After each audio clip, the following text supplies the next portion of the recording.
What's going on, everybody? Welcome to another edition of Living Blessed, the podcast, man. We have special people, man, who are doing dope things. And no other, I have my brother, man, Don Gordon here. Don of Don Digital. Yes, sir. Yes, sir. The one and only. One of the coolest guys I've never met. Because I met you at social at the conference, man. Yup. We've just been connected ever since. Yeah, bro. And it's been nothing but love since. Yeah, right, man. You just show mad love, whether it's just motivation or just, man, just checking in. Yeah. And you don't meet too many cats like that. Yeah, honestly, likewise, bro, because I met you guys, you guys are already doing your thing, and I'm coming into, the atmosphere new, and you reciprocated the same love. You know what I mean? You could have easily been like, nah, this guy, whatever, but every time I reached out to you, man, you reached right back, or, sometimes randomly you would just hit me up like, man, I hope all is well, bro. Yeah, so yeah. It's definitely mutual, man, for real. Appreciate you, man. So, where you from? Because you're from Philly, right? Yeah, well, I'm actually from Norristown. It's like 20 minutes outside of Philly. Okay, it's like a little suburb outside of Philly. I live in Philly now, though. You live in Philly now, okay. Yup. So, born and raised there.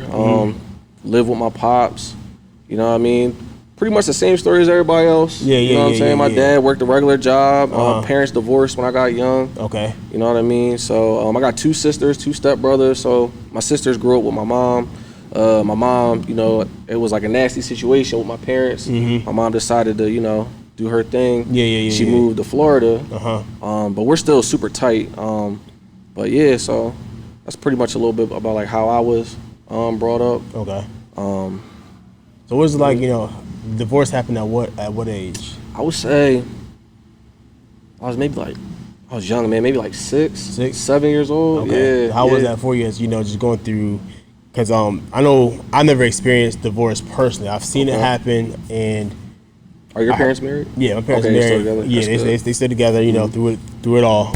But it's just some people make the decisions too. Like you said, they divorce and it happens, and it affects the child in whatever way it does. And how did it affect you? As an African American kid. Yeah, that's a good question, man. Honestly. It's probably not the most common answer, but to me, and it's weird to say, it was kind of like a relief in a sense, because really? I've never heard that before. Right, because like my parents, they got together young, man. Like my mom had me, she was 19. You know what I mean? So it was a lot of friction in the house. Yeah. How old was your pops? My pops at the time, 21, 22, something like that. Okay. When I was born, when they divorced, they were like late 20s. Got you. But it was just like a lot of friction, because they're young, they're still maturing, learning each other. I'm the middle child, so having two kids at the time, young, and then eventually three at a young age. It was just, it's funny. I mean, I guess it's not funny, but like I don't remember going to like amusement parks or like I don't remember family things with my parents. I remember like cousins coming over and spending the night, but I don't remember like vacations and stuff like not that. really. Maybe because I was so young. But I just remember, and that's a good question that you asked, because the things I do remember was like the fights, the arguments, the breaking dishes. You know what I mean? You know what I mean? Like the curse words, like as a kid. You know what I mean? So. I'm not gonna lie and say it was easy when they got divorced, of course. But then at a sense, it was like it was good to see that my mom was kind of, trying to figure her thing out, but it wasn't like the arguments in the house. Right, same with my dad. You know what I mean? That's why you say it's a relief then. Yeah, you know what I mean? Because I've never heard, like, I've heard the part where you're saying, like, the arguments, the breaking of dishes and the cussing, all types of stuff, but I've never heard somebody say it was a relief for me. Yeah. I will always heard people, who I've talked to and say, I wish my parents would stay together. I wish they would have figured it out. Yeah, absolutely. And stuff like that. So what do you say to like somebody who says, I wish my parents would have figured it out, but for somebody like you, man, that's a very mature answer to say it's a sign of relief for me. Yeah. Like, what do you say to like that type of thing? Like somebody say, I wish my parents stay together, and what happens? I just think, man, I think the way I look at things is overall, I just want people to be happy. Yeah. You know what I mean? And like maybe looking back on it now, maybe that's what it was. I mean, it was hard because me and my sisters were so close. So that was the hard thing. Like my mom moved to Florida, I'm still in Philly, so that distance, that's what like hurt me the most. You know what I mean? Because me and my sister, even to this day, we're like best friends. You know what I mean? So that was hard, but like I said, man, like I would spend time with my mom, and it's like, so you're doing like the summers and summer with my mom. Okay. I'll spend like right after school, so around like May, June, I'll be there until like August. So yeah, she'll be doing her thing. She's in a whole new environment. You know what I mean? She seems a little happier. You know what I mean? My dad, he's still here, doing his thing. So to me, of course, they're adults. Right, I don't see like how they really feel behind closed doors and stuff. But to me, it just seemed like I said, they're not arguing. At least, there's no more fights. You know what I mean? So that's why I thought it was like more of a relief. But it was hard, of course. You know what I mean? Of course, you want your parents to work it out. If you can speak to it, what was it like in the home with the arguments and the fights and stuff like that for you? It was never like physical abuse. It was just like, just the yelling, the screaming. You know what I mean? No curse words. And how did that affect you? In the beginning, I'd just be scared. You know what I mean? Like, but at the same time, I was like, all right, this is my parents. You know what I'm saying? Like, I trust them so much. Like I said, it was never physical abuse. Like, right. You know what I mean? But when you're young, you just don't know. Up, my mom from Southside Chicago. You know what I'm saying? My dad. You know what I mean? They grow up rough. So it's like I said, they're young at the time. So, but definitely, and another thing I want to speak on too is that as I got older, you start to see like sometimes in schools, the teachers give, I guess, quote unquote, bad kids a hard time. Right. Then you got to remember, it's like if you're growing up and like, I'm not saying my situation was the worst. But if you're growing up, had a situation. You know what I'm saying? If you're growing up and like maybe you have a parent that is getting abused, you know what I mean? It might be 2-3 o'clock in the morning. You got to get up and go to school at 6. Right. So of course you're not interested in school. Your sleep is off. You can't focus because your mind, like you might. Did you ever have like flashbacks during the time, like in school, like where an argument may have happened and you're in class and you zoned out, anything like that happen?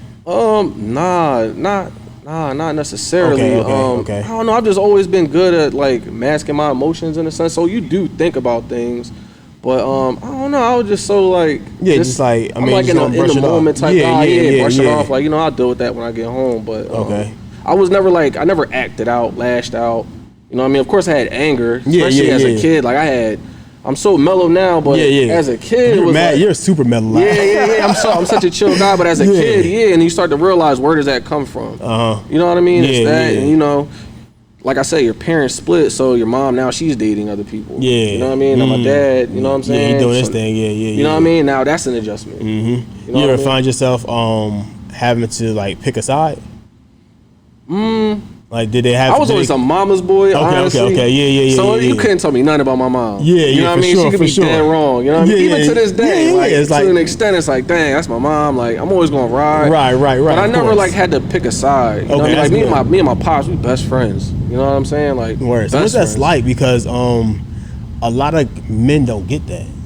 A lot of men don't get the option for their pops to be their best friend and to to be their homie and have like cool, casual conversation. Because I feel like when somebody calls their parent a best friend, I mean, I can go to you about anything. But a lot of black men don't get that. Right.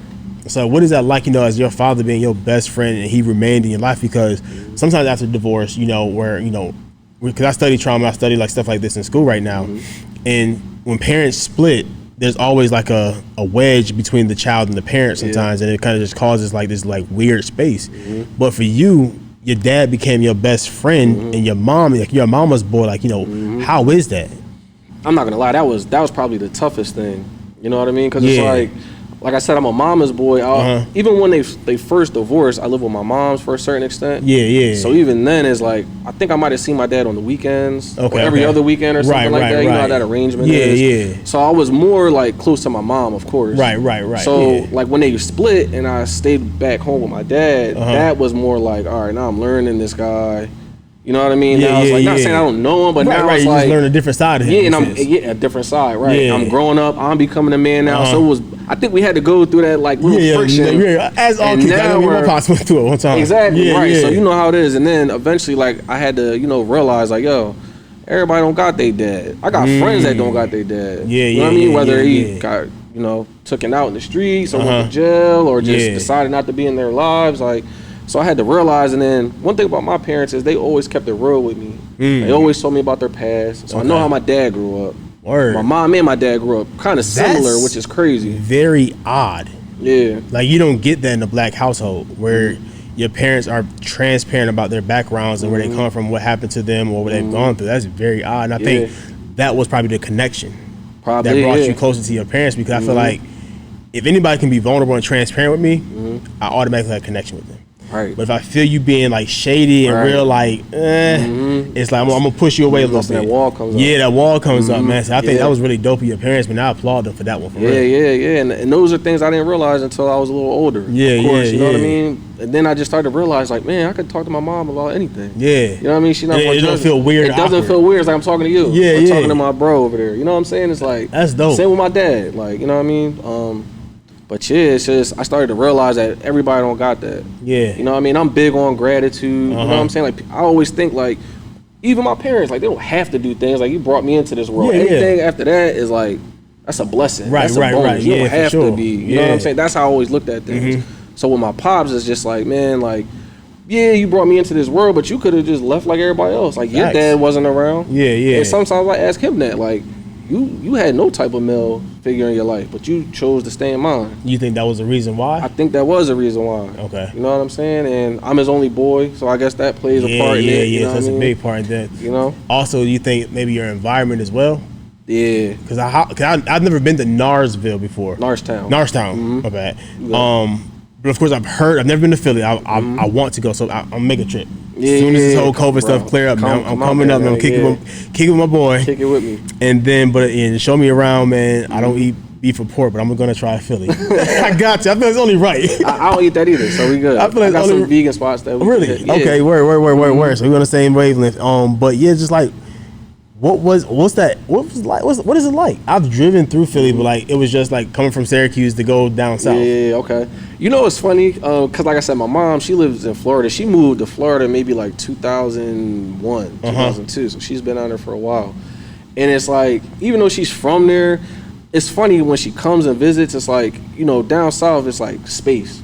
Yeah, they have houses, they have yards, and Philly is like, it's or even tight. Norristown, it's row homes. You living on top of each other, little blocks. We call them blocks, like you know what I mean. So, to answer your question, like what it was like, it was just like, I mean, it sounds cliche, like kind of like how Meek be saying in a way, like you know what I'm saying. Like that's really how it is. It's like you got people getting into things at a young age because there's really no resources. You know what I mean? When you say like resources, what kind of resources are you talking about? Like after school programs. Really? You know what I mean? Like we have things like Pee Wee football. Yeah. And stuff like that, but there's not really like much after school programs. The education systems is like it's like a joke. Yeah. You know what I'm saying? Like parents overwork. It's pretty much the same story everywhere else. It's just that it's so small and compact. It's so like if somebody has beef, it's like you right there. Yeah. Like everyone know about it. You might live right in between the madness. Really? Right? Yeah. So growing up, it was like me. I was blessed to have friends where we was all on the same type time where we just wanted to have fun, be with the girls, make money, make a couple dollars. You know what I'm saying? So I was never like out there toting pistols and all that crazy nonsense. You know what I'm saying? But you know. I had close people around me that, you know, do and have done that. So how did you like distance yourself from that? Like, you know, because growing up in that environment is hard sometimes. Like, you know, they say your environment, you want to become your environment in a sense. Right. How did you, like, what was it that kept you from not going that direction? Because it's easy for somebody like, you know, because I almost slipped and started, when I got to college, I almost started selling drugs. I was a very popular kid in college. My homeboy was like, man, you know, everybody's a little small town down, because when I first moved down south, went to a school called Lewisburg, and it was a really small space, and I was this close to selling drugs. Yeah. I wasn't a drug dealer. My parents probably looked at me halfway crazy if I was like, yo, what are you doing? Yeah. But it was just like you said, you know, when you don't have anything, you do anything for what you're looking for. Yeah. Like, what was your determining factor to say I just can't do it? I think it was I always knew what I wanted. I think that's what it is. Like just being self-aware. Like I'm not saying like I'm an angel, and I'm not saying I'm a demon, but it's like I've done my, you know, like as we all have. But in the midst of doing it, I always knew like why. Like I always ask like why am I doing this? You know what I mean? Like you know what I'm saying? Like I'm not somebody that like I don't make excuses for myself. If I mess up, it's like I'm putting a foot in my behind. Like, hey, why'd you do that? That was dumb. You know what I mean? Like that ain't. You know what I'm saying? Like that's how it always was for me. And like I said, I always knew what I wanted at a young age. Like I see my mom struggle real bad, so it's like I always wanted to be like a P Diddy. I always wanted to be like. So you've always had this mogul inside of you. Yeah, always. And I always knew like if I do that, that's like if I'm going this way, right? well, it's just gonna knock me off track. Man. Now I can't help my mom out. Now I can't help my family That's out. wise, man. You know what I'm saying? That's very wise, because a lot of people won't make it. They won't make it to that mindset. Yeah. And it's tough. And you had to get that from somewhere. Yeah. You know, a lot of times we don't know where we get it from. Yo, that's a great point, because I don't know. Yeah. You know what I mean? Like, I come from, like I said, my dad worked at the post office. He just retired this year. He's been there before I was born. Yeah. He been there. You know, my mom's always been in like the hospital field. So they got 2 regular jobs. They don't have that entrepreneur mindset. Yeah. My grandfather was a hustler, from all the stories that my mom tells me. But I guess it's just, like I said, just, I don't know, knowing what I wanted. It's just weird. I guess maybe the experience. Yeah. Just for sure. experiences as a kid is like, yo, I know what I want. You know what I mean? And then, like I said, it's like being able to I guess, know what your blessings are. Like, I was blessed to have friends, like I said. That they weren't influencing me to do. They was on the same thing I was on. Like, we're trying to get money, have fun, and be around the chicks. That was it. That was always our thing. Right. You know what I mean? We threw parties all the time where we paid for everything. Like, really? Yes, free parties, alcohol if you wanted. Like, we underage, but you know, you know what I'm saying? Right. We would do that. So again, like, I was blessed. Like, I was blessed to have, like I said, like, even though my parents went through what they went through, I was blessed that they always kept it 100 with me. At a young age. You know what I'm saying? It's just, I love that about your parents, man. Yeah, I really do, it's man. like That's something I didn't realize. Mad respect, because I think the wisdom that they had as young adults to impart that on their son and their daughters as well. It's just, I gotta be real with you.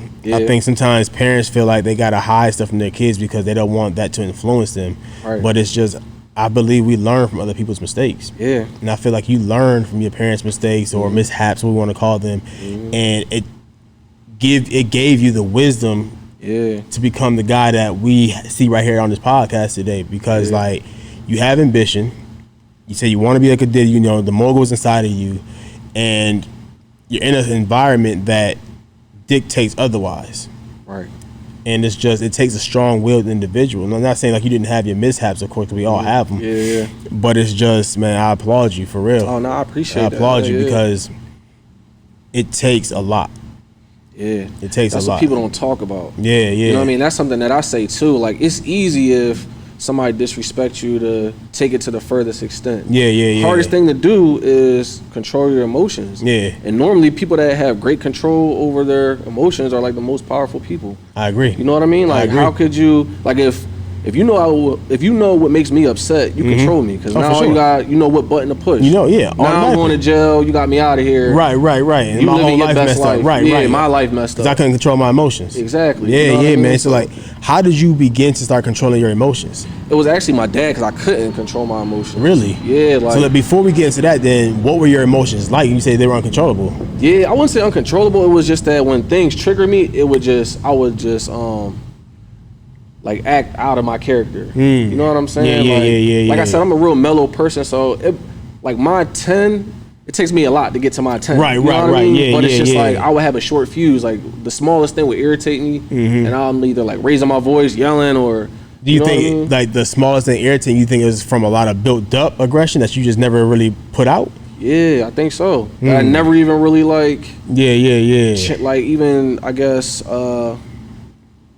tried to understand. You know what I mean? Like, because it's hard to understand your emotions as a kid. Because like at this age, at this time, how old are you? I'm probably, this is like elementary school, so maybe like 4th, 5th grade. Maybe that's like really hard to do because you don't understand yourself. Yeah, exactly. Yeah, like you're growing, and then of course you got stuff going on at home, stuff going on at school, stuff going on in the neighborhood, and it's like, how am I supposed to shut this in? So how, you know, it's no way possible. People say it's possible. I don't believe it's 100% possible. I believe, you know, it's like 50-50 in a sense. Where it's like 50% of you can try to say, okay, let me snatch this real quick and let me hone in real quick. Or the other 50% is saying, you know, I need the last shot because it's the only way I'm gonna feel better. And how do you like, what was your balance, and what was your balance like in between that? Honestly, I don't even know. I think like my dad would just always tell me like, yo, you gotta like, one thing about me is I'm impatient, right? So he was always telling me like, yo, man, you gotta be patient. Like, teach me how to be patient. I'm like, that's like one of my joint. Like, I'm still learning too. But that was just the thing. It was like, just being impatient and like just caring what other people think.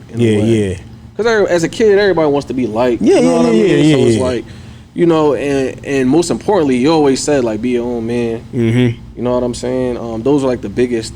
Be your own man was probably like the biggest thing. Yeah, and I think that's what made me like mature more. Got you. You know what I mean? Honestly, a lot of things.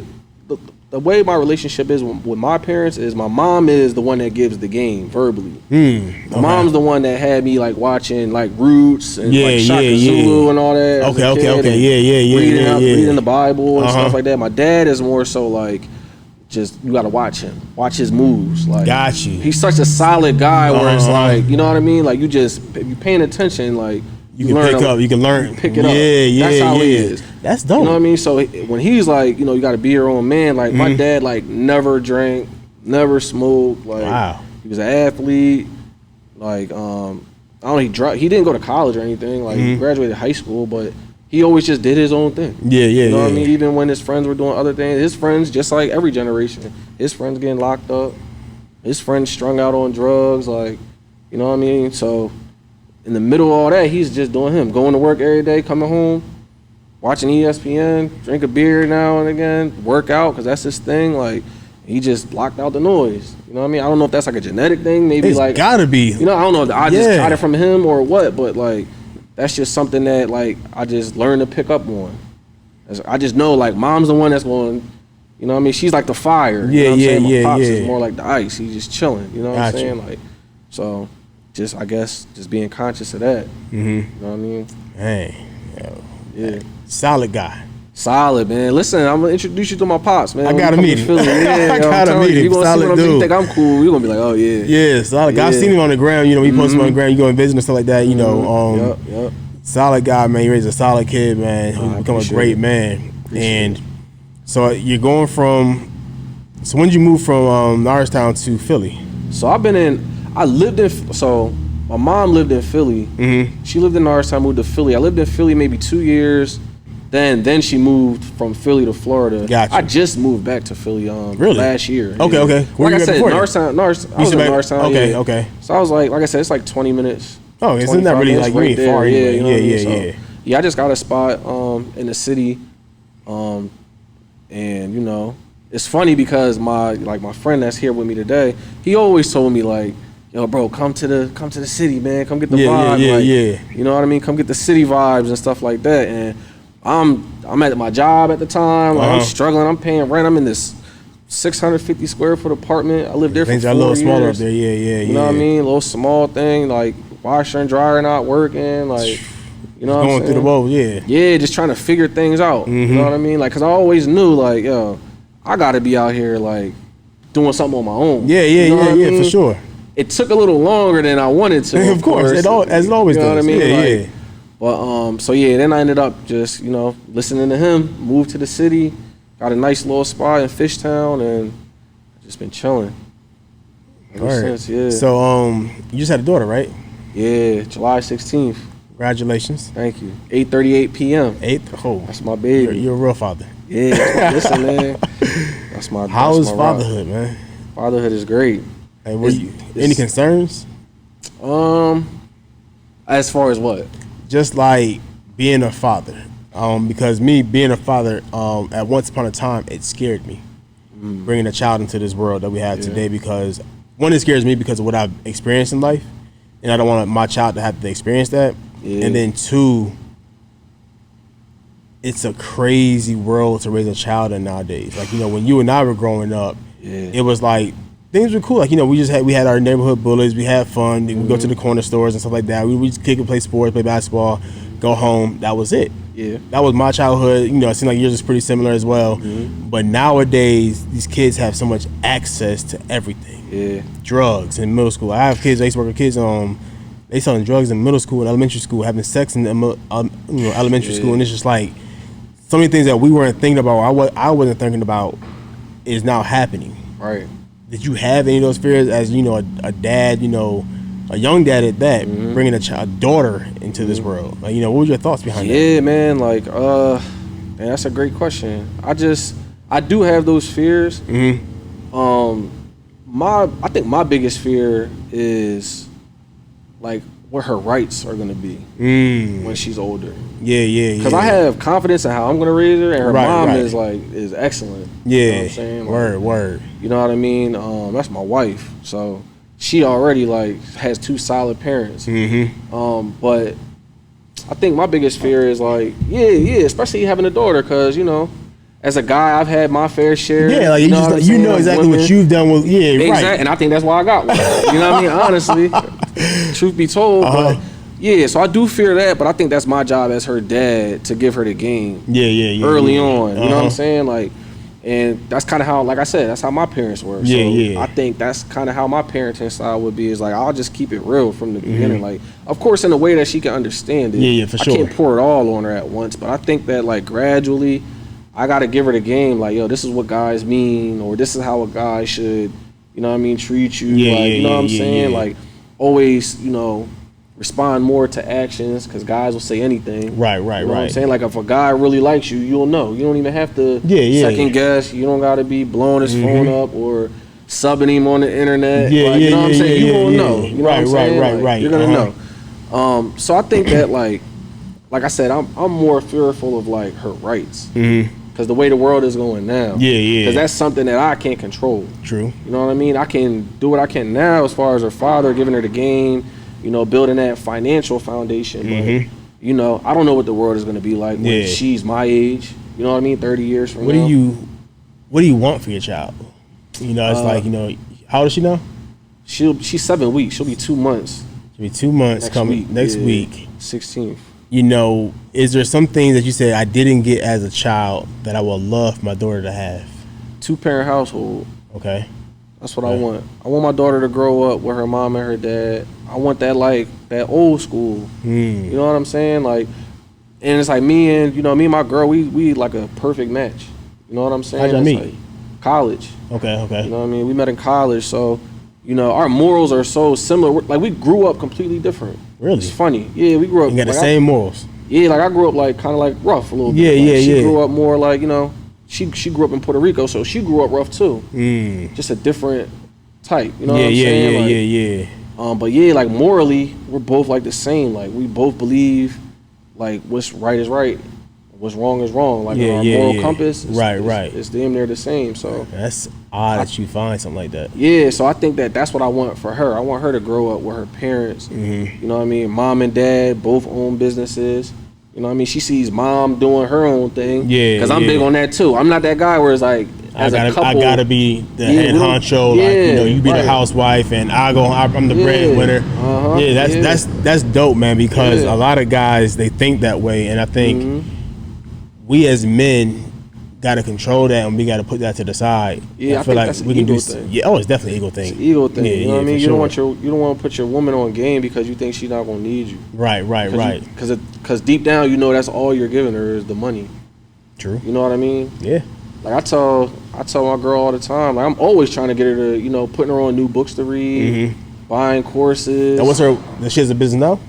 Me and her have a cleaning business together. Word, really? Yeah, we own a commercial cleaning business. Okay. We both quit our job around the same time. When'd you quit? July 26th. This year? 2019. Oh, 19? Yeah. Oh, you been out for a little minute then. That Social Proof conference changed everything, bro. Like, that was 2018. Yeah, 18, yep. And a year later, you was out of there. I told her I stayed longer than I really wanted to. We all do. Yeah, like I been was like, yo, let me get out of here. Yeah. You know, things happen, and I got to prepare myself. You know? Yep. Things happen when they're supposed to. But, so we own a cleaning business together. You know, what's the company called? It's called the Cleaning Commission. Word. Yeah. What made you want to start getting the cleaning? And do you do the cleaning or? Yeah. So now we have people that do the cleanings for us. 1099s, contractors. And we do have a contract that we still do. Okay. But yeah, so we do that. And we honestly started, it was like an idea from a friend of mine. Like I said, I was ready to go out my job. So I'm at the point where, all right, I have the mindset already. Yep. You know what I'm saying? I already have the hustle and the drive. So like, all I really needed was something to put that behind so I can go. Just as a vehicle. Nobody wants to clean. Nobody wants to do none of that. I'm not like that. I'm more like pretty boy, want to get dressed up, smell good all the time. Always got to have a fresh cut. You know what I'm saying? Like, so to me, it's like, I'm willing to give all that up. I just need to get up out of here so I can one, I need to get the experience. For sure. That's number one. Yeah. You know what I'm saying? And then number two is like, I need to use that as a key to open up other doors, whether that's real estate, whether that's, you know, the marketing business that I have now, whether it's cryptocurrency, you know what I mean? So that's the mindset I had going into it. So I was like, listen, if I got clean, and I had a conversation with my lady, she like, let's do it. Like, you know what I mean? That's solid. Yeah, so I was like, all right, quit my job. And then she quit December, so a couple months after me. And then boom, pandemic hit right after. So pandemic hits, got a cleaning company started in 2019. Rona hits. What's going on? What's going on? Like, how is it? How are you guys surviving? Man, listen. I know you don't want to go back to a job. Nah, bro. Listen, I say this all the time. I say it to my little sister because she's like just like me. Listen, if you want something bad, you cannot be like prideful. No, I'm not gonna do this. No, I'm not gonna do that. Listen, when I quit my job, the cleaning business didn't. All right, so I quit my job in July.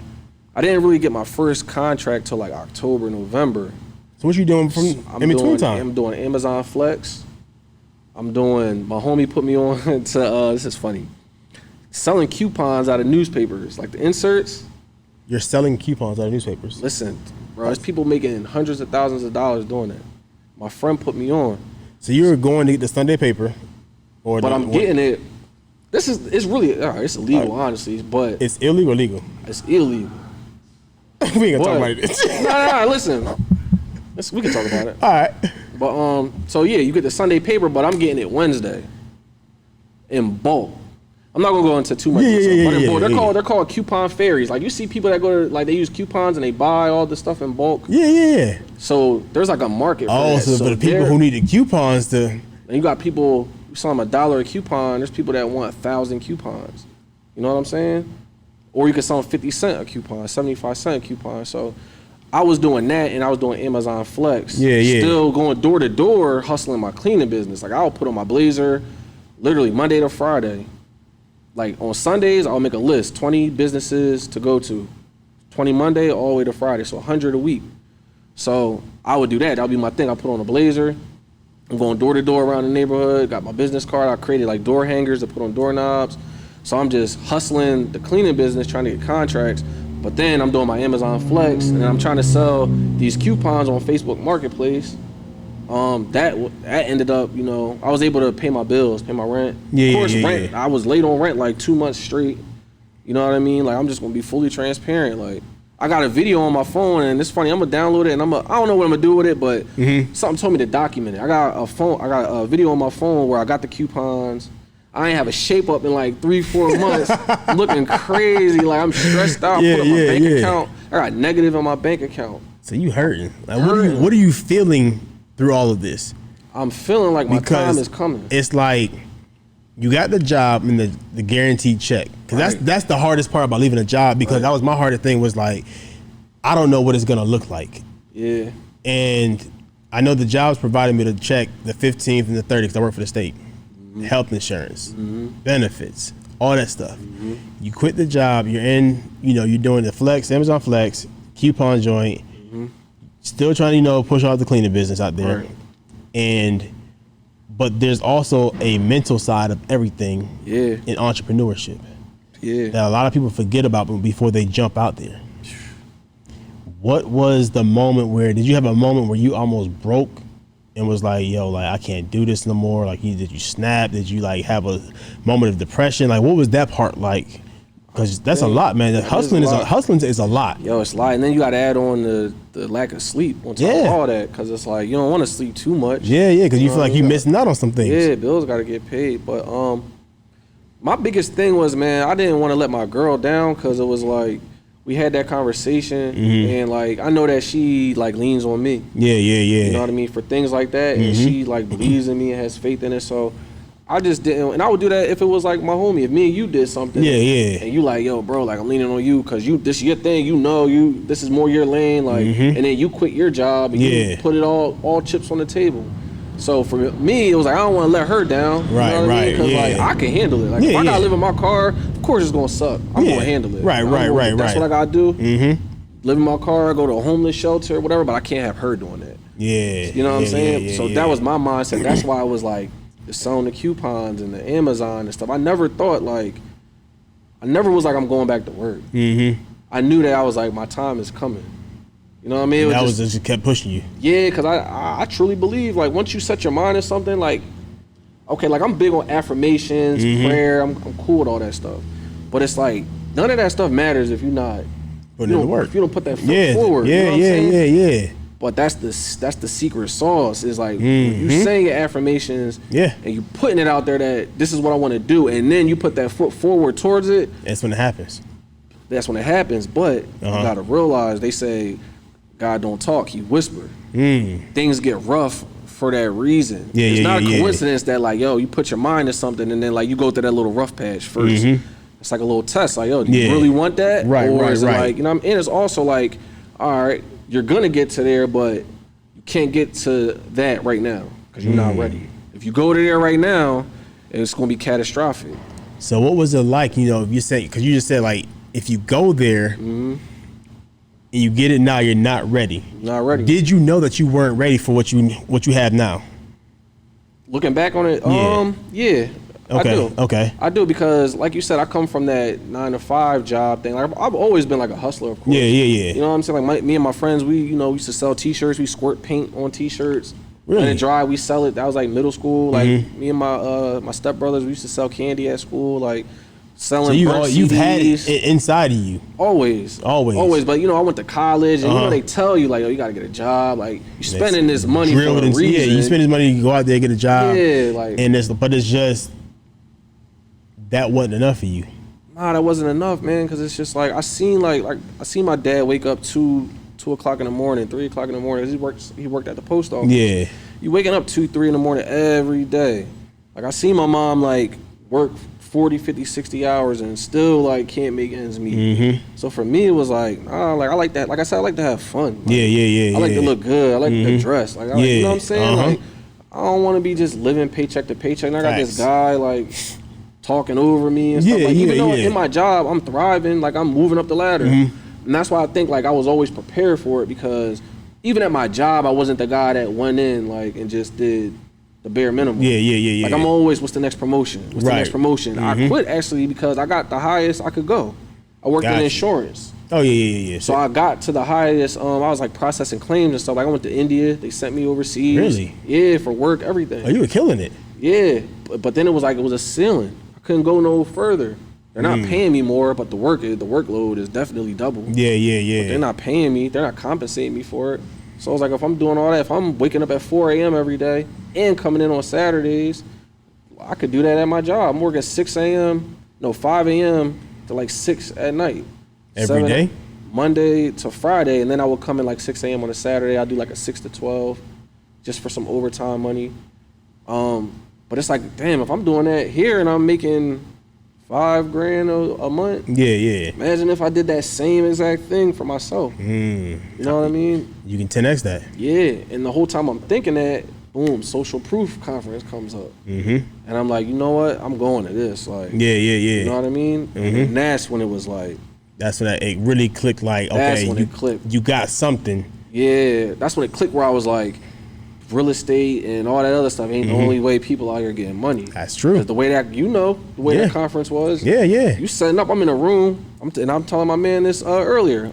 It's the first and only conference I've ever been to where it was like you networking, of course, but then it's like a classroom setting on. They got a guy I made $1 million selling on Amazon. Yeah. You know what I mean? The Facebook ads. Then Nikki Saunders, they're talking about the social media stuff. Yeah. Then Boniface, and you know what I mean? You see so many avenues. Yeah, you see different avenues. I'm like, wait a minute, like she runs a social media page and she's making how much? And all she doing is being on her phone. And I talked to Nikki, you know, I'm talking to her outside and she's putting me on like social media stuff, and I'm like, what? Shout out to Nikki. Shout out to Nikki. Because, man, Nikki, she gives so much game. Yeah. Like, inside and outside. Like, you know, you meet her, like, Nikki's the same. Like, there's some people that, you know, they're one way on social media and they're different in person. Nikki's always been solid since the day I first met Nikki. I only met her that one time, and she's exactly the same. And she's still the same. Yeah. Just cool, calm, collective, and just won't put you on game. Like, Nikki just slid my DM. I just want to say, you know, I appreciate you. Shout out to what you're doing. Yeah. And you don't get that too often from people because it's like sometimes when you jump into entrepreneurship, it's lonely. Yeah. Because sometimes you feel like I'm on this grind by myself, or it's like you keep it to yourself because you don't want to express your emotion that you're feeling inside entrepreneurship. Right. And you said Social Proof showed you the different ways and different avenues to make money because, like I said, I always thought it was only one way to make money, which is a 9 to 5. 9 to 5, yeah. There were no entrepreneurs in my life. There were, my grandfather, he had a paint company, but he still had a 9 to 5. Like he worked 2 jobs. Okay. A county job and then some other job he had. My dad had a 9 to 5, still has a 9 to 5 to this day. Mom, 9 to 5, same exact thing, but it's just environment. We go back to environment. Yeah. Environment pretty much shifts everything for you. So, you said Social Proof pretty much did it for you, man. Like let's talk about that process for you at Social Proof where it just clicked and you were like, okay, I found my thing. Yeah. It was just like I said, I graduated college 2013. 2014, I started joining, real estate investment groups. What'd you major in? Marketing. And it's crazy because that's not even why I got into digital marketing. Really? It just came full circle. Yeah, I got into marketing because I always wanted to do something in business, but I wanted to do something that had to involve using my creativity. Okay. And you know what I mean? Stuff I didn't want to be an accountant or be in finance and stuff. I wanted to do something I guess fun in a sense, but that had to do with business. That makes sense. But it ended up coming full circle. What was your question again? So you said Social Proof pretty much help you find that thing, Yeah. So 2013, so 2014, I'm in real estate groups. I learned how to wholesale real estate. Word, okay. Yeah, so early on, I learned about wholesaling. So got into that. Doing music, all types of stuff, trying to find my groove, and then I would say I came across a Social Proof podcast, and then that whole process was like I said, I'm ready for entrepreneurship. I just don't know what vehicle to use. I know anything that I touch, I'm gonna you're gonna excel in it. I'm gonna excel in it because I'm gonna put my all in it. But it's this time I'm so used to. I've been working since I was 14. So it's always been trading my time for money. Right. This time it was man, I want to find something that I enjoy, that I can travel and still make money. You know what I'm saying? Be with my family or be with my homies. And when the Social Proof conference, that made it click for me. This is possible. Yeah, you know what I mean? It's a room full of people that are all doing these different things outside of what we hear about, like you said, 9 to 5 or just real estate. Seems like the big thing everybody wants to do, which I believe everybody needs to get into real estate. Definitely. But it's if you can make $100,000 a month selling T-shirts using Facebook ads, why not? You know what I mean? Or managing somebody's social media account or buying cryptos, it's kind of you use that and then you could buy your real estate. Yeah. It doesn't always have to be you follow just do real estate path first and then do everything second. It's pretty much, you saw the flip side of it was let me do what I'm passionate about first and then go into the other things that that brings in residuals as well. Yeah, and something that I can get into right now. Because I'm big on that. I'm big on ideas and stuff, but my biggest thing is when you come up with an idea, I always say take your shovel out and dig deeper. Okay, we got the idea. How do we get this off the ground? Ooh, right? Okay. You got $500. All right, say this building costs $10,000. You only got $500 to your name. We're not about to sit around and wait till we get to $10,000. What can we get with this $500 right now? To get us to that. You know what I'm saying? It's a step. Everybody's a step. We down here right now. We're trying to get up here. But we can't get up here without going to the step 2, step 3. What's your process? You say you're digging the shovel into the ground, you're getting to it. Yeah. What's Don's process to somebody who say I want who's in the space that you were in, who they're trying to just figure it out, and they're realizing okay, there's all these avenues I can make money. There's YouTube, there's Facebook ads, there's Shopify. There's real estate, there's speaking, what's Don's way of saying, let me just figure out one thing and then we gonna go 120 with this? My thinking is, man, that's a good point that you just made. There's so many different things that I think it can paralyze you. Because now you spreading yourself too thin because you're trying to read about, you're trying to master the crypto and you're trying to master the Facebook ads and you're trying to master the stocks all at the same time where it's you gotta just remember, like, you're gonna be great at whatever you choose. Like, I don't, there's not like a doubt in my mind where it's like, oh, it might not work. Yeah, yeah. It's like if you put 100% in, like, you know when you're giving 100%. Yeah, yeah. And you know when you're giving 80. Mm-hmm. So you can't fool yourself. That's the trick too. Yeah, yeah, yeah. You can't fool yourself and, like, you know what I'm saying? Like, all right, yeah, you might have picked up a book this week and read something. Right. But that don't really count towards you making something happen. Facts. You know what I'm saying? So, like, I think it's just, you know, you got to pick just that one thing. You can always do the other things. So how do you pick just one thing when there's so much out here and we got that shiny object syndrome? I picked the thing where I think it serves the most people and it has to be fulfilling to me at the same time. That's how I pick Facebook ads. Okay. Like, I could do cryptos, I could do that, and I am going to do that stuff. And I am currently doing that stuff. But with the Facebook ads, like I said, I always traded my time for money. This time it was like I want to enjoy what I do and I want to be able to help. Yeah. So with my agency, if I'm not getting results from my client, I don't get paid for one, and it like makes me look bad. Yeah. So it's a business where it's like really like I'm on the line. You gotta study this game. I gotta study this game, and you know, with Facebook and Instagram, it's algorithms. They change all the time. So whenever Instagram updates something or Facebook, you gotta be on it. So does the ads manager. You know what I'm saying? All that's part of the same system. So now your ads may not be converting the way. So like you said, I gotta be studying all the time. Because the new iOS 14 messed up a lot of people.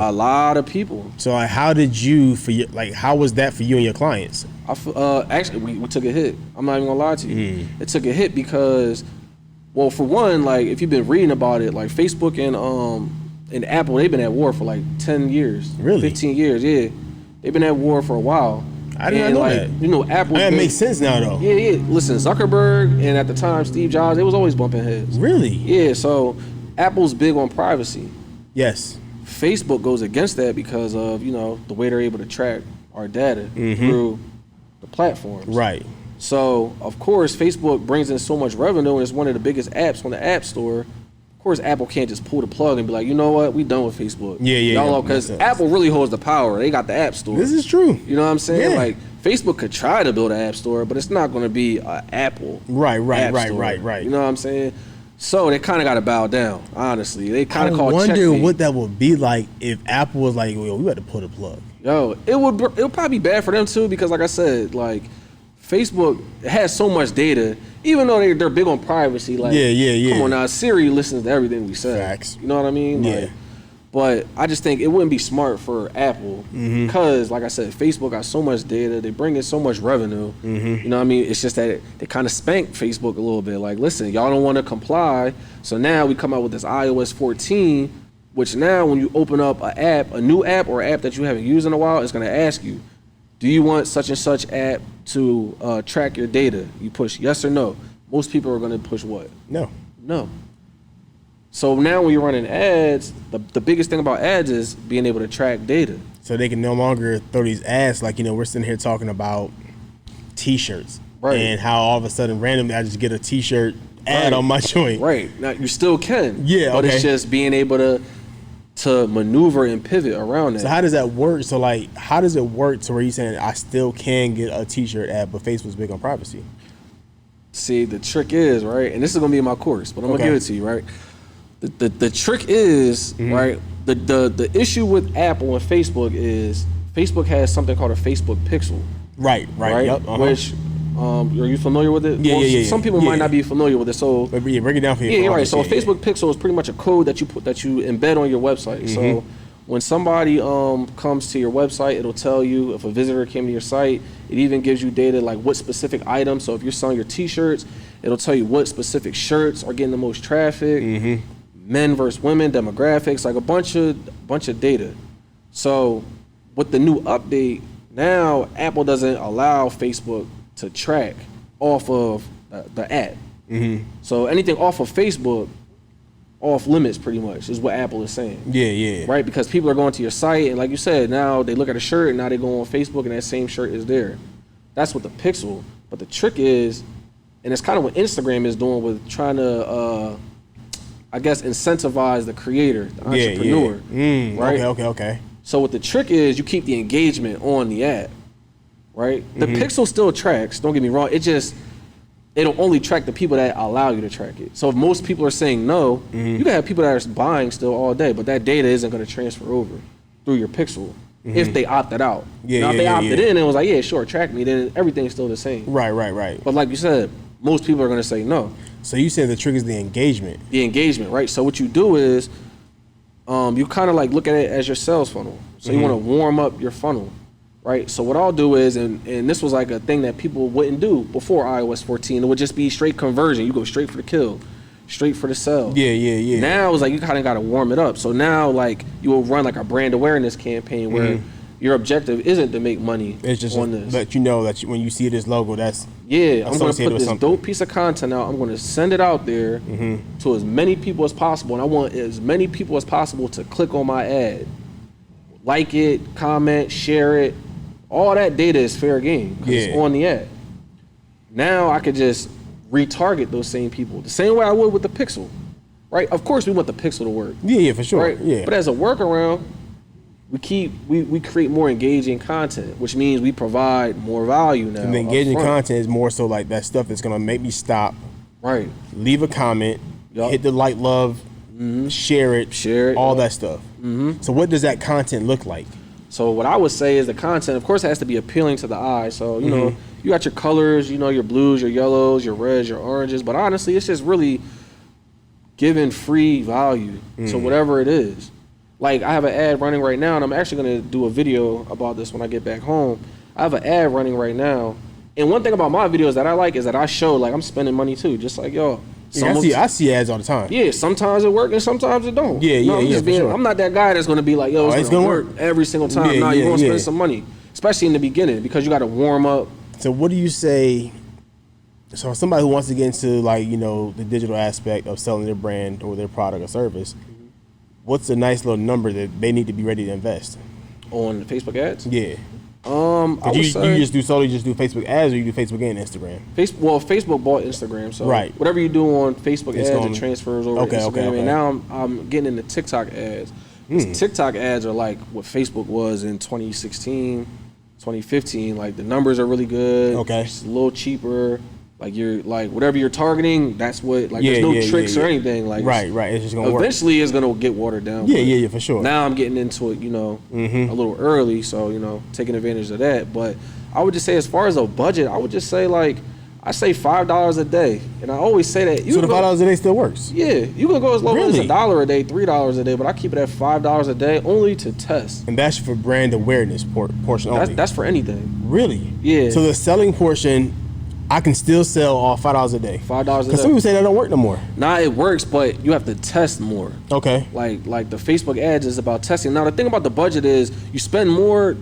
When you spend more, you get the data quicker. That's really what it is. Got you. That's really what it is. If you really want the data, you're gonna put in $100 a day. Right. If you want the data today, you won't spend $100 a day. That's to get the data today. So to get the data, how much time do you need? How much money and time do you need to put into the ads? It's like a week, 6 months. If I'm doing the $5 a day, what used to be 3 to 5 days, you probably run it for like 7 to 10.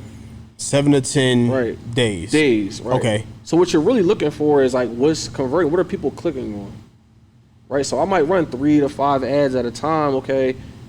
First 3 days, these ones I'm getting some clicks, some engagement. These ones they ain't doing that, and I cut those off. Okay. Right. When it starts to converting a sale, like okay, I got one sale, I'm gonna put more money into that ad. Got you. Then I'm gonna create a lookalike audience.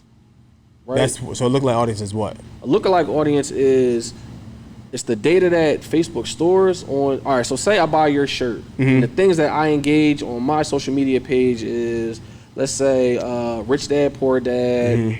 Let's just say Forbes magazine. Okay. And let's just say like hip hop music. Yeah. Just to keep it simple. Now let's say I bought your shirt. What Facebook is gonna do is, all right, this person bought your shirt. I'm gonna go find 2 million, 3 million, 5 million other people that also like Forbes magazine, that also like, you know, those other things that I named. Because like-minded individuals hang together, eat the same food, go to the same bars. So that's the lookalike. So there's a whole psychology behind this. It's the psychology behind it. That's why I get DMs all the time. Man, it doesn't work. It doesn't work. It's like, for one, you gotta have patience. Yeah. And for two, it's about data. These, like I say it on some of my videos, like Facebook is a data company. You gotta get the social media out of your mind. Right. That was 5, 6, 7 years ago, 10 years ago. Now they're like, listen, who's clicking on what? Who's engaging with what? So those clicks inside of the ad that you're running, so like behind the the backspace that people, which we don't see. Yeah. But I know, like, I've seen that. I run some ads. My homeboy, he been running some ads for me as well. And then you see the clicks. The clicks is kind of like what you want to focus on, right? Yeah, right. Okay. So the clicks is what you want to focus on. Of course, like, a click doesn't mean somebody bought. Right. But it's still a potential customer. Right. That will be like a warm lead, right? Gotcha. But then you got to retarget. A lot of people don't take advantage of retargeting. So the retargeting is what pretty much, because what is like, they see an ad how many times before they actually buy? Everybody's different, but the average person got to see it like 5-6 times. Really? Yeah. Unless it's something really dope, really unique that stands out, like somebody got to see your stuff like 5-6 times. But what I try to do is I do video ads, right? And I heard those do better. the video ads and the psychology behind that is you got to think. Everybody's scrolling, right? It takes something to make somebody stop scrolling, right? Then to watch your video, and I just did a test. Like I said, I'm going to do a video on this. I got an ad running right now. It's 8 minutes long. 8 minutes long? Yeah, and I did that on purpose. And I'm not selling anything. I'm like, you know what? I want to see how many people watch at least 4 minutes of this video. 4 minutes is a long time to stop and watch an ad. And like the numbers are crazy. On an 8 minute video. 8 minute video. What are you talking about? I'm just talking about what we talking about now. Facebook ads, how it could be beneficial, lookalike audience. Smart. Give the value. So now they're engaged, like, what? Right? The money's on the back end, it's never on the front end. For sure. So if somebody watches, I think it was like 3,000 people watched 100% of my video. It's been up like 10 days. It's like 3,000 people watched an 8 minute video. So that tells me these people are highly interested. So now when it's time, that's a good number. Right. So now when it's time to sell an ebook, you know what I mean? You got that data. It's strategy, right? So now I can eliminate the other people and only target the people that watch 100%. So now, like, I can offer them something, something cheap. Yeah. $19 book. You buy that. Cool. I got this course coming out. That might be whatever. Right? If they stop and watch, like I said, even 4 minutes of the video, that's worth looking into. Yeah, for sure. You know what I mean? Versus like the traditional way of people, they just post. And I'm all for organic all day long. Yeah. Then you got to ask yourself, Apple's organic. They running ads like crazy. Yes. Amazon running ads like crazy. You can't go a day without seeing an Amazon ad. Facts. They don't have to. They could go straight organic. Yeah. You got to ask yourself why. It's because it's so cheap. Super Bowl. You had to be like a multi-million-dollar business to get a Super Bowl ad. Now, like, people during the commercials, they ain't watching the commercial. They on their phone. They on Facebook, Instagram. You got to go where the attention is. So during Super Bowl time, they're not just doing TV no more. It's like during Super Bowl, when the game is on, we're throwing ads at everybody. So, like, when the game is on, the ads are probably light. Right. But when it's commercial time, we're shooting our same commercials to the Facebook audience and the Instagram audience. Right. And the good thing about that is now the little small mom and pop shop can compete in a sense. They can or can't? They can. How? Because now it's like with the internet, there is no gatekeeper. Oh, there's no gatekeeper. If I'm doing a traditional commercial, it's like it's a process. First of all, I gotta have a bankroll. Facts. Right? Yeah. That's number one. Number two is like you gotta meet certain requirements and all that. Yeah, you gotta do that on Facebook and all that. But it's like I could shoot an ad during Super Bowl Sunday and you scrolling, you see my ad just like you see Coca-Cola's ad. That's what I mean by competing. You know what I'm saying? And they're probably gonna go for the mom and pop versus the Coca-Cola because I see Coke every day. Right. I can get a Coke. I may not see this again. Right. So it's like if you got a skincare line, you compete with Sephora now. Super Bowl Sunday, whatever, NBA Finals, whatever event makes the advertising budget higher, you can now compete. If I got a skincare line, I can compete with Mac and Sephora. You know what I'm saying? Yeah, they're way bigger than me, of course. But it's like if my content is dope and I got the reviews, the social proof to back it up, you know what I'm saying? And people see it's all natural. Like I have something that Sephora don't got. So it's like now somebody that was shopping at Sephora all this time, now they coming and rocking with you. So it's like who's really the big dog at the end of the day? You know what I'm saying? Like I'm doing this on my basement. Dope. That's why I like ads, because it's like, they say most people, we're all mostly first generation wealth. For sure. You know what I'm saying? Yeah. And we're like behind like 400 years. So it's like, this is like, we ain't got time to just be like playing around, twiddling our fingers. Like, nah, man, we're going to put this product, the service in front of people that are interested. That's it. I'm not worried about Ray and them around the corner. Yeah. Shaniqua and them. Like, even if we hang out every day, that don't mean you my target. Right. You know what I'm saying? So that's why I speak so heavy on it. So I'm glad you said that. You said people you can kick it with every day, they're not your target. Yeah. Why is that? Because I think a lot of people believe that I need to target people who are just like me. Nah, that's where because what is just like me, first of all? True. You know what I mean? Because we're always evolving. Yeah, you know what I mean? Yeah. Like, and just because you hang out with somebody every day, that doesn't mean that, like, yeah, you share a certain interest, but it might be like, you know, I like my jeans to fit a certain way. Yeah. And you like yours to fit a certain way. Right. We homeboys, we kick it every day. Yeah. You know what I'm saying? Like, you eat what you eat, I eat what I eat. Like, you know what I'm saying? I haven't ate chicken, steak, pork. I haven't ate that in like 7 years. Yeah. You know what I'm saying? I got friends that still eat that. You know what I mean? So it's like, I think that targeting your friends and family is cool in the beginning. Yes. And they're going to support you because they love you. They want to see you. Right. But that's not like sustainable. Yeah, eventually it fades away. Yeah, you got to go where the strangers are at. You know what I mean? People that don't know who you are. Yeah. Right? Because they might have a bigger need for what you're selling. It's true. You know what I'm saying? Like, you can't like neglect the people that actually, like, if you have a dope skincare line, like, my homie, skin might be flawless already. Yeah. So it's like, it might be somebody in Omaha, Nebraska that needs what I'm selling. You know what I mean? So I need to run these ads to get in front of that person.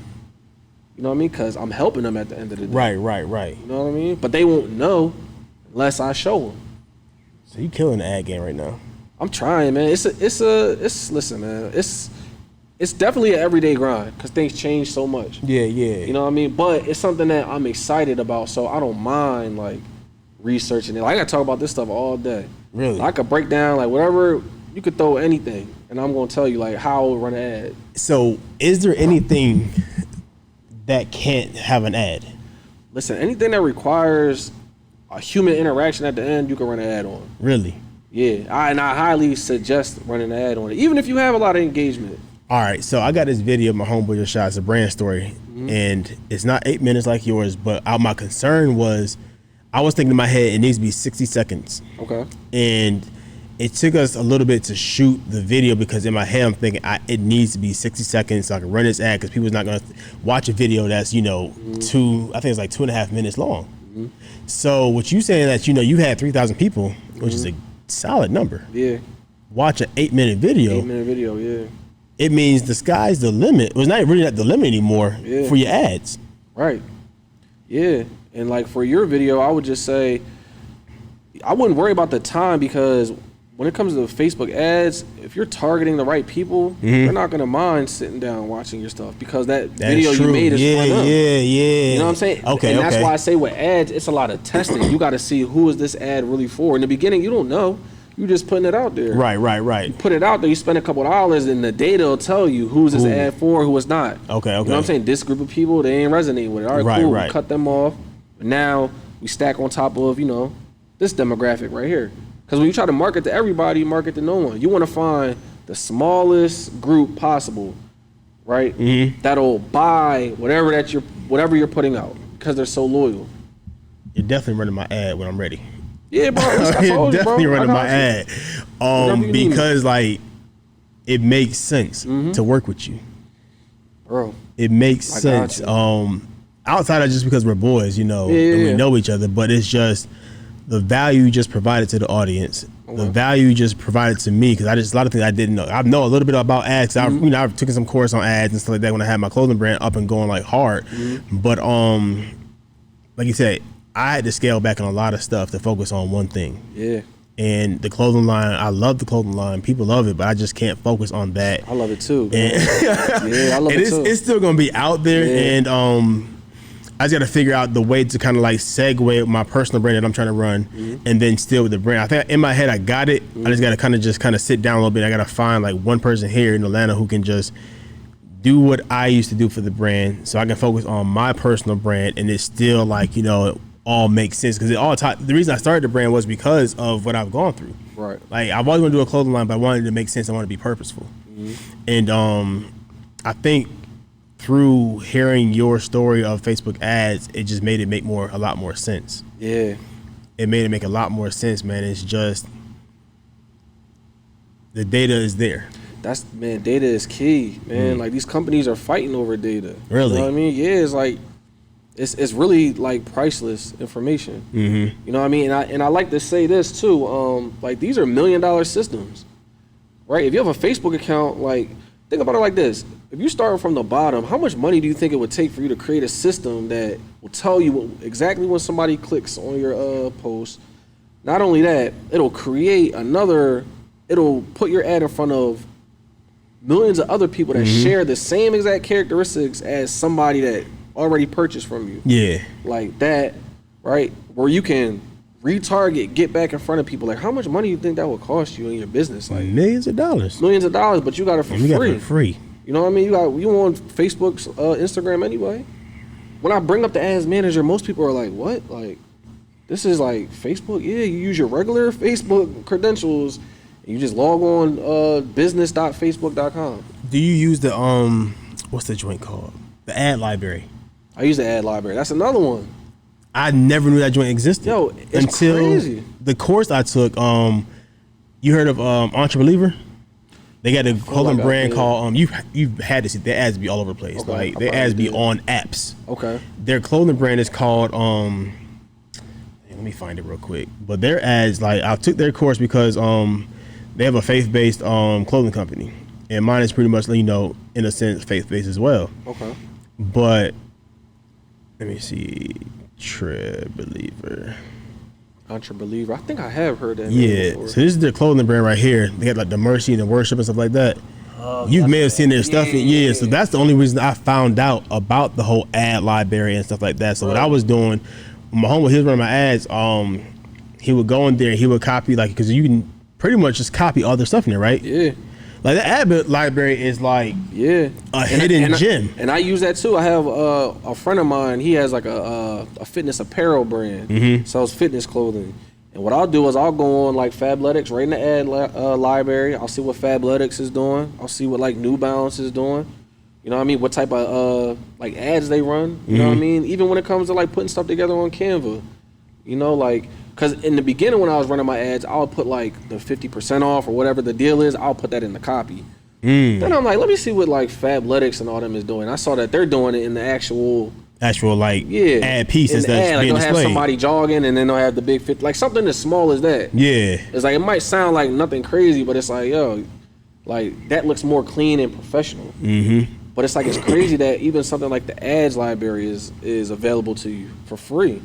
You can spy on people's ads, see what your competition is. Which is crazy. It's crazy. You see what your competition is. I would have never, my homeboy, he showed it to me. And I was like, I can look at any company. He was like, any company that runs an ad, who has a Facebook account, you can look at and see exactly what they're doing. Yeah. It's crazy. Why do you think Facebook put that joint out there? I think it's because they want. All right, well, I remember, I don't know what year it was, but Mark Zuckerberg, he came out with this article, and he was saying the whole objective of Facebook is to make it like a customized newspaper. Where you only see what you engage with. Yeah. Right? So I think that they do that to kind of incentivize like people to get on the ads platform, spend money, right? Get people to click on things. You know what I mean? That's the whole objective. Is data. When you click I didn't think about it like a newspaper. I didn't even think about that. Yeah, that's what he said. Like you only see, like you might have a friend you might have a friend that you've been following for years, and like all of a sudden it's like you don't ever see their post. Yeah. That's because you don't engage with it. You're only going to see what you engage with. Whatever you. That is true. Because I'll be on the gram like, yo, I haven't seen such and such in a minute. Now, if you go to their page and you click on like maybe like 5 to 7 of their posts, now they start coming up. So that's why I got a homegirl. Every time I go, I see one of her posts. I like one of her pages, her pictures, or whatever. And then I guess in the return, she goes and like 3 of my pictures. Is there a reason behind that? I never really thought to ask her that. Yeah, I don't know. About that. I guess maybe she's experiencing the same thing. You know, maybe that's what it is. But so as long as you stay like engaged on somebody's page, just make a random comment all the time, it'll help you see their stuff. Yeah, they'll start coming up on your. You don't even have to comment on anything if you just like something. Really? Yeah, I think it's like 5 to 7. It changes. I think like if you like their like maybe 5 to 7, 5 to 8, they'll start coming up on your stories. Mine start coming up on theirs too. Because I'm engaging with them, so they got to do the same exact thing. They would have to do the same with you, yeah. Got you. Okay. So it's pretty much engagement gets you to pretty much see their stuff, but they have to do the opposite pretty much to see your stuff. Right. Now transfer that over to what I said about the ads manager, running engagement ads instead of just going for the kill. Okay. Because you're running engagement ads, now it's the same kind of logic behind it. Because now you're just getting people to click. When people are clicking, now like you have to warm your pixel up, you have to warm your ads manager up. People don't really realize that. Like Facebook has to, in order for Facebook to really work and for your costs to be cheaper, it has to learn like what are you selling? Like, and they learn that by who clicks on your stuff. Got you. Who's commenting, who's liking, because if somebody's liking and commenting, just like what we just said, if you don't see somebody's stuff and then now you're liking and commenting, what you're essentially doing is telling Instagram and Facebook, yo, I like this. Show me more of this. So it's the same thing with the ads manager. If I'm running an engagement ad, instead of going right for the kill, people are liking and commenting on it. What's happening is, it's telling Facebook like who my audience is. Yeah. And for two, you get all that data to now retarget and now to create lookalike audiences and stuff like that. So when you really think about like the whole purpose of it is like you want people to engage. That's why when people use like third-party apps, sometimes their accounts get hacked, deleted, because again they want you inside of their app. I did. Yep. That's the thing, right? And that's why now Instagram is more, like I said, incentivizing the entrepreneur more, the content creator. Because the more money I give you, the more dope content you're going to create, which means more people are staying on the app longer. So what do you suggest to somebody who's trying to get their new into entrepreneurship and they're trying to get brand recognition on social media? What type of stuff should they be posting? Should it be video only, or should it be, like me, I just do like the words and stuff like that. And I do like a little bit of video here and there. Because it's just easy. It's easier for me to do the words versus the video because it's just a lot more work for me. Nah, I get you. Honestly, man, I really don't believe it's like a one trick thing. I just think that videos work because it's just more engaging. It's more, you know what I mean, than like words and stuff. So I'm always say do videos, and I'm just now getting into videos. You know what I mean? Like that's something where it's like, dang man, like I gotta you gotta sit down, you gotta think of the concept, think what you want to say, you gotta get your words out. Gotta get my words out. God forbid I go live and I'm stuttering and all that. But I would say definitely do the videos, and for somebody that's like starting out and they want to get their brand out, lead with value. Okay. I look at it like I call it the food court method. When you're in the food court and you going past, the Chinese spot, it's always that person giving out the sample, giving out something for free, right? Some people think, if I give it out for free, it devalues me. Not when you first getting off the ground. Of course, you think what you're selling is valuable. You created for sure. Your heart, right. But really, I believe that we determine the price. We don't determine the value. Facts. I think I say what the price is, and the people tell me what it's worth. I agree. You know what I'm saying? I might sell something for $5,000, but if people was like, nah, this ain't worth $5,000, of course I'm gonna be like, yeah, it is, because I made it. For sure. What I mean? So I control the price. I don't control the value. So I would say lead with the value. Give people game. Like, don't be so greedy thinking that, because 99% of this stuff is Googleable. For sure. Or YouTubeable. You know what I'm saying? So it's like, give the game out for free. That's what I do. A lot of the stuff I talk about, you can find it on YouTube. I just got my own way of teaching it. You know what I'm saying? Like, to your audience. I like to dumb my stuff down. You know what I mean? Like, anything that's dumbed down, it works for me. That's how I am. Like, dumb it down for me. You know what I mean? So that's my teaching method. Like, I like to simplify things so then there's no second guessing. You know what I'm saying? Like, we ain't wasting time with you, or what is this, what is that, I don't understand this. So to avoid all that, I'm just going to dumb it down as simple as possible, and then I just take it from there. So I would just say lead with value. Whatever it is, if you're good at cooking, I would just say start doing some reels of you cooking. It'll eventually take off. Reels take a lot of work. Them joints take a lot of work. I did my first reel the other day. I was like, man, I didn't realize how much work it takes some work, man. How people banging like 5-6 of these out I a day? do not know. Like, them jokers on TikTok and the people doing these reels, I take my hat off to them. Real, because I did the joint, this is your age, this is your size. That joint took me an hour to do. No lie, you not lying, bro.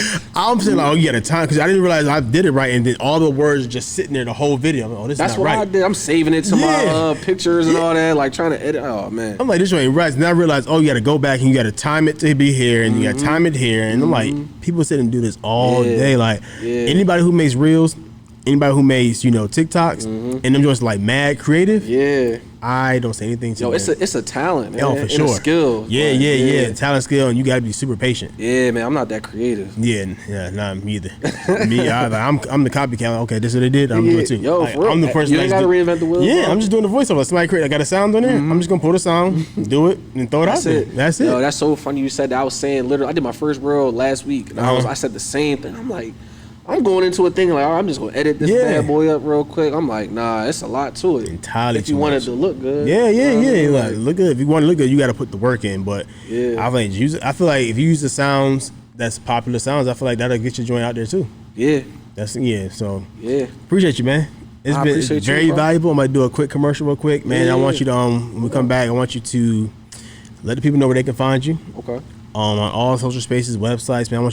I want everybody to get connected with you for sure, man. Because the ads is definitely needed for all the entrepreneurs out there who are trying.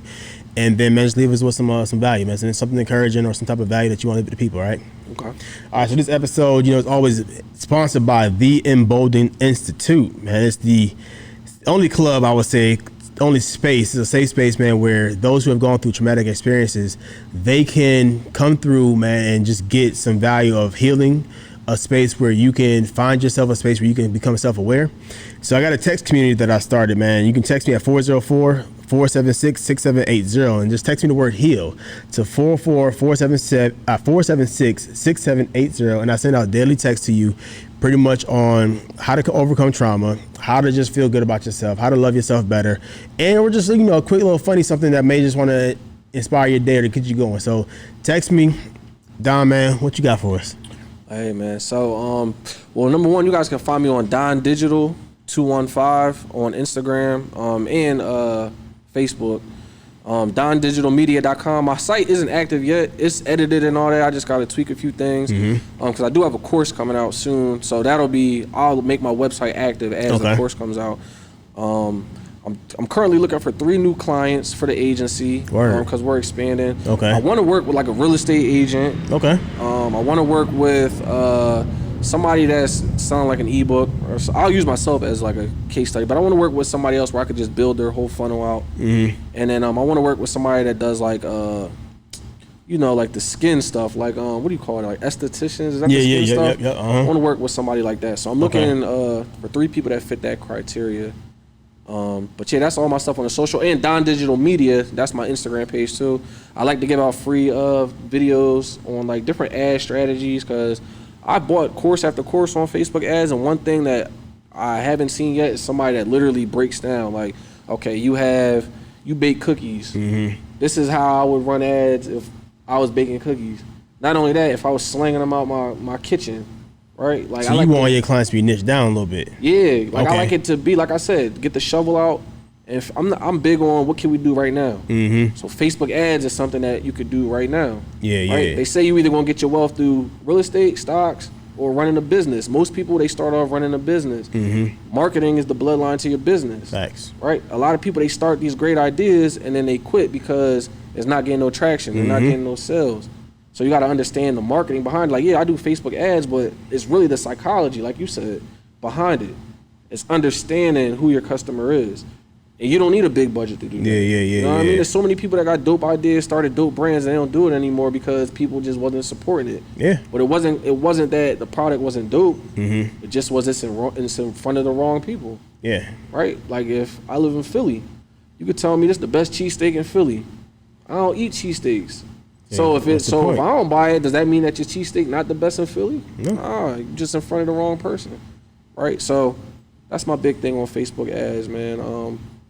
And I guess 2 things that I would like to leave people with before I get up out of here is, for one, I really like what you're doing, bro. Appreciate you, man. Like the self-awareness thing, man. That's so like I said earlier, I was so blessed to I didn't even know what it was. I just knew that it was something I was like, I want something. You know what I'm saying? But that's so, especially with the internet now, it's like people are losing sight of who they are. People don't even know what they like. True. Which takes time to figure out, but it's like, I think like the self-awareness thing is key, man. Like especially when you're trying to build a team. Yeah, for sure. Like if you Scottie Pippen, like the disc assessment, that's a major thing because it's like you might want to be Jordan, but you really Pippen, and that's fine. Yeah, you know what I'm saying? Like I applaud LeBron. Yeah, because the people around him, they know their role. They're not like, and some of them play basketball just on the same team as him growing up.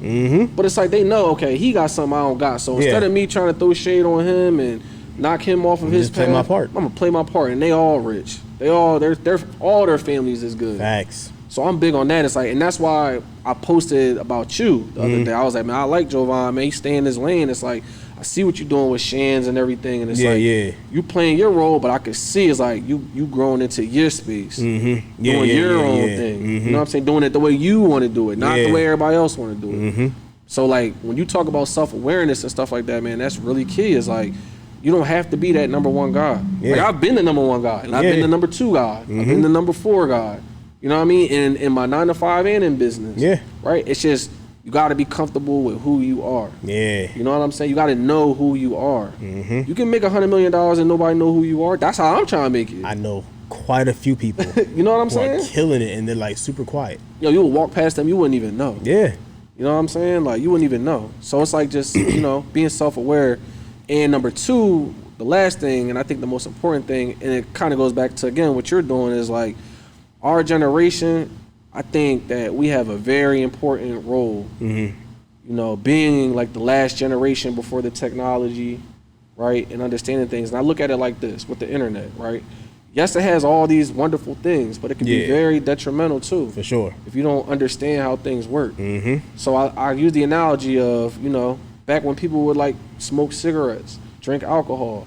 When you were the first generation doing that, like nobody before you did this, it's all good and all that. Then 30 years later, people dying of lung cancer. Yep. You know what I mean? They liver from the alcohol. Now you're looking at it like, oh, dang, what is this thing? Yeah. So now with the internet is very sophisticated now. Now we're moving on to blockchain and stuff like that. Yep. So it's like, I think we have to be in that generation that understands. We're like the hybrid, right? So being that generation that understands things is like, 20 years from now, 30 years from now, like my daughter, when she's 20 years old, I don't know what type of effects. We still don't know. Yeah. Internet is still new. It is. So we don't know what these effects of the internet are going to be. So that's why it's important to lead with the mental health conversations, the self-awareness conversations. Yeah. Because for all we know, 20 years from now, the suicide rate might be through the roof. Yeah, people are so depressed. Everybody's looking at other people's lives and not taking the time out to figure out what they want, who they are. Yeah. So I just think that like that whole conversation around mental health, especially amongst black men, is like it's important, man. For sure. You know what I'm saying? And like I said, I live in Philly right now, and I think we like number one in the country right now, like as far as murders. Really? It's ridiculous right now. So it's like even higher than Chicago? Yeah, I believe so. Like I'll have to double check that, but I believe we beating Chirac right now. Wow. So it's like I think that a lot of it is like a lack of love and a lack of opportunity. Yeah, for sure. You know what I mean? So I think that it's important, like, to more people need to, and maybe you're the vessel for that. You know what I mean? Like, because I think that's very important. We all want to make millions. We all want to have this and that. But it's like you got people that's millionaires that committed suicide because they wasn't happy. Like Robin Williams. That was a shock to all of us. Everybody, You know what I'm saying? It's like, so I think that conversation of mental health is like important. And we got to break down that wall of like now making that the norm. Yeah, for sure. You know what I'm saying? Like, bro, I'm having an off day today, man. Like, you know what I'm saying? Like, I got a newborn baby at home. Like, I'm sleeping 3 hours, 4 hours a day on top of running a cleaning business and my marketing business. You know what I'm saying? Like, so it's like, you gotta have them conversations with your homies. Like, yo, bro, I'm off today. Like, how you doing? You know what I'm saying? Like, yo, I don't want to talk about business today. I'm that type of guy. It's like, listen, if I want. I think I got to be on my A game in order for me to thrive. I got to be at 100%. If I'm at 70%, it's like, all right, what I got to do to get to that 100? Like, I might have to take a break. I can't be burning myself out. I'm going to watch a movie on Netflix. Yeah. You know what I'm saying? I just started doing that too, man. Yeah, you got to just relax. You got to unwind. Read a book. Go for a walk. I'm running now. So it's like, those things are important. Like, you know what I mean? Because the internet will beat you in the head with grind, which, it's important. You got to grind. Yeah, you got to, But you also got to know yourself. Like, you got to know your limits. Like, but the tricky thing to that is you also got to know when to fight through it. You know, that's when discipline comes in. Where it's like, I don't feel like doing it today, but it's like, all right, you took yesterday off. Right. You might not get all done today, but all right, get something done today. Get caught up at least. You know what I'm saying? So it's like finding that balance of not slipping too far into it. Also, like, no, like I need a break. Yo, my mental not together right now. Like, let me call Joevan. Like, yo, bro, you got 5 minutes? Let me rap to you real quick. For sure. You know what I'm saying? So I think that, you know, those two things are important. Like us being the leaders of this generation that's gonna, you know, be here when we're gone. Like, you know what I mean? And also like just discussing mental health, man. Like, I think like those two are the most important things. And I used to be like that. I used to be like, yo, grind. Yeah. Because that's what I always heard. That's all you heard. Yeah. It's like, all right, if I'm not grinding, then you I feel ain't doing weird. nothing. Like, man, I'm tired. Like, it's like, man, you got like know you, self-awareness. You gotta know when to tap out. I took the weekend off. This past weekend I took it off. I did no work. I did like a little bit of work, but it wasn't like something that stressed me out. Like it was just it'll get done when it get done. Right. And you gotta trust yourself so much where it's like, man, I know, like I took the weekend off, it's on and popping on Monday. For sure. Especially when you love what you do. You know what I mean? It's like, all right, I'm back now. And it starts to feel weird. Like, Like, it felt weird being off. Yeah, that's what I'm saying. But like when Monday hit, it was like, oh, I'm hitting the ground running. Yeah, now you energized. That's what I'm saying. You needed that break. Yeah, for sure. You know what I mean? You gotta be like, you know, you gotta be at 100. Definitely. You know what I'm saying? So yeah, I appreciate you, brother. Nah, no doubt, bro. I appreciate it, bro. I told you I'm coming to see the pandemic hit, bro. I was gonna come last year. Hey, man, I feel I'll be there. Yeah, bro. But now you got your thing wrong, so it's all timing. I don't know what would have happened if I came last year. It would have been a different situation. So I had Rona last year. See? That's why the podcast is getting started back up now. But listen, y'all heard it here first, man. Don Digital. Yes, sir. In the building. We out. Peace. We out.